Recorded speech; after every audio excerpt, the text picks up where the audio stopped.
Volume 34, Exercise 1, Start. The argument of Shri A.K. Gore, learned counsel for the petitioners, that the contempt proceedings are not maintainable is therefore without any substance on the facts as disclosed and discussed herein above in the present case stop.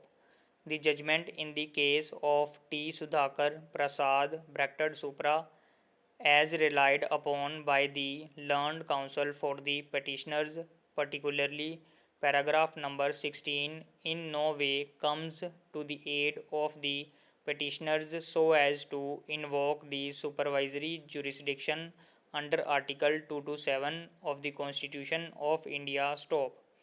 It is no doubt true that the tribunal is amenable to the jurisdiction of this court, but at the same time it is not necessary for this court to interfere with the proceedings unless it is established that the proceedings are coram non judice. Stop.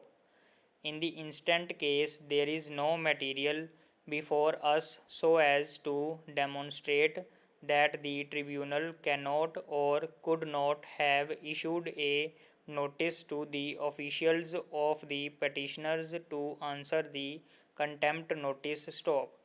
We may again put on record that the manner in which this writ petition has been framed in the official capacity of the officers appears to be only to save them of liabilities which they ought to incur, and is a saving device for reasons best known to them. Stop.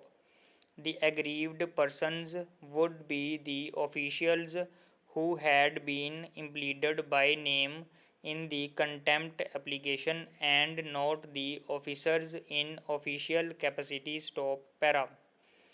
There is yet another aspect, namely that against the punishment by the tribunal upon conviction an appeal lies directly to the Supreme Court, and in such circumstances to entertain a writ petition would be not in conformity with the scheme of the Contempt of Courts Act 1971, read with section 17 of the Administrative Tribunals Act 1985, unless the proceedings are patently without jurisdiction or are otherwise ultra vires the Constitution or the provisions of any act. Stop.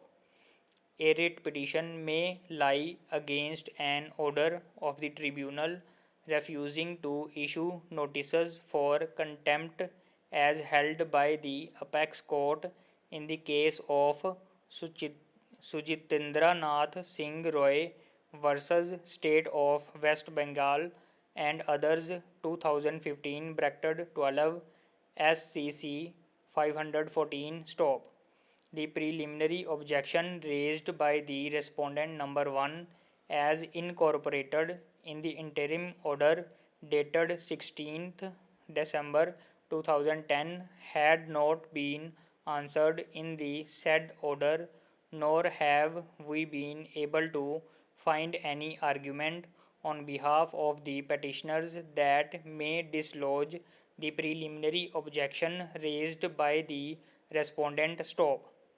Further, as observed herein above, once the tribunal itself had issued directions on 22/1/2008 for ensuring the orders for compliance in the contempt to jurisdiction and leaving it open to the respondent number 1 to file a fresh contempt application in the event of non-compliance. Wide judgment dated 22nd January 2008, we see no reason over and above the reasons indicated herein above as to why the respondent number 1 could not have filed the contempt application when he alleges the order dated 24th January 2010 to be a contemptuous order which is yet to be examined in the proceedings before the tribunal stop.